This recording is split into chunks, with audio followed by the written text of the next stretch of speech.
Adolescence शब्द का मतलब है किशोरावस्था, यानी वह उम्र जो लगभग 12 से 17 साल के बीच होती है, जब बच्चे अपनी पहचान बनाने की प्रक्रिया में सही और गलत, अच्छा और बुरा समझने की कोशिश करते हैं। ये एक नाजुक और कॉम्प्लिकेटेड वक्त होता है, जैसे कि साइंस ने भी माना है। इस शो को देखने के बाद आपको यह एहसास होगा कि यह किसी भी सामान्य टीनेज क्राइम ड्रामा से बहुत अलग है।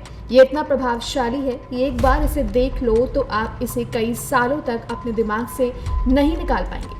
अच्छा सिनेमा केवल अच्छे एक्टर्स और शानदार कहानी से नहीं बनता, बल्कि इसके लिए direction, set, camera, makeup, sound और हर एक छोटे बड़े पहलू पर ध्यान देना पड़ता है। यही वजह है कि इस शो का हर सीन आपको इतना आकर्षित करता है कि आप अपनी नजरें हटा ही नहीं सकते। पायलट एपिसोड सीरीज का पहला एपिसोड होता है जो शो का मूड और रेंज तय करता है। बहुत कम ऐसे शोज होते हैं जिनका पहला एपिसोड ही आपको इतना प्रभावी बना दे कि आप कुछ बोल नहीं पाते और ना ही कुछ सोच पाते हैं। बता दें, जिस शो के बारे में हम बात कर रहे हैं उसके पायलट एपिसोड के पहले 10 से 15 मिनट में ही आपको समझ आ जाता है कि यह शो किस लेवल तक जा सकता है। इस शो को पूरी दुनिया की सबसे बेहतरीन वेब सीरीज माना जा रहा है। क्या ये सच में इतना इम्प्रेसिव है? आइए जानते हैं। बता दें, कुछ दिन पहले डायरेक्टर, प्रोड्यूसर और अभिनेता अनुराग कश्यप ने एक शो के बारे में सोशल मीडिया पर पोस्ट किया था। मैंने वो शो देखा और महसूस किया कि न सिर्फ अनुराग बल्कि पूरी दुनिया इस शो के बारे में बात कर रही है। शो का नाम है एडोलेसेंस और यह शो आपको नेटफ्लिक्स पर हिंदी में देखने को मिलेगा।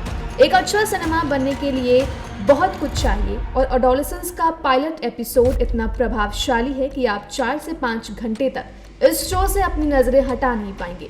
सबसे पहले ये जानते हैं कि शो किस बारे में है। आजकल सोशल मीडिया के प्रभाव से यह और भी कॉम्प्लिकेटेड और मुश्किल हो जाता है। ये शो बाकी टीनेज क्राइम ड्रामा से काफी अलग है। एडोलेसेंस शो की कहानी एक 13 साल के बच्चे के इर्द गिर्द घूमती है, जिस पर आरोप है कि उसने अपनी सहेली का कत्ल कर दिया है। शो के पहले ही सीन में पुलिस एक घर में घुसती है, दरवाजा तोड़कर इस बच्चे को गिरफ्तार करती है। चूँकि मामला जुवेनाइल है, इसलिए बच्चे के साथ उसके माता पिता का होना जरूरी होता है। कानून सबके लिए समान है। भले ही बच्चे पर गंभीर आरोप हो, मगर नाबालिग होने के कारण उसे पुलिस स्टेशन लाकर उसके अधिकारों के बारे में बताया जाता है और उसे एक वकील भी दिया जाता है। बता दें, शो की कहानी भले ही सरल लगे, लेकिन इसे जिस तरह से पेश किया गया है वह पूरी तरह से एक नई और गहरी समझ पैदा करता है। हर कहानी का हिस्सा धीरे धीरे खुलता है और हमें यह दिखाया जाता है कि कानून, पुलिस, कोर्ट और वकील किस तरह काम करते हैं। पूरी कहानी इसी सवाल के इर्द गिर्द घूमती है कि क्या इस बच्चे ने सचमुच यह अपराध किया है या नहीं। शो में केवल 4 एपिसोड है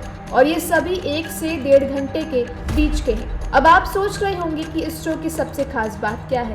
इस शो का हर एपिसोड सिंगल लॉन्ग शॉट है, यानी एक ही निरंतर शॉट के रूप में पूरे एपिसोड को फिल्माया गया है, जिसमें कैमरा बिना किसी कट के शुरू से लेकर अंत तक चलता रहता है। यह तकनीक सिनेमा में बहुत मुश्किल मानी जाती है, लेकिन इस शो में इसे इतना सटीक और प्रभावी तरीके से इस्तेमाल किया गया है कि दर्शक पूरी तरह से कहानी में खो जाते हैं। अनुराग कश्यप ने इस बारे में भी लिखा था कि इस तरह के शॉट्स को शूट करने के लिए कितनी मेहनत और तैयारी की गई होगी और यह अपने आप में काबिल तारीफ है। बता दें, शो में जेमी के पिता एडी मिलर का रोल निभाने वाले एक्टर स्टीफन ग्राहम का एक सीन है।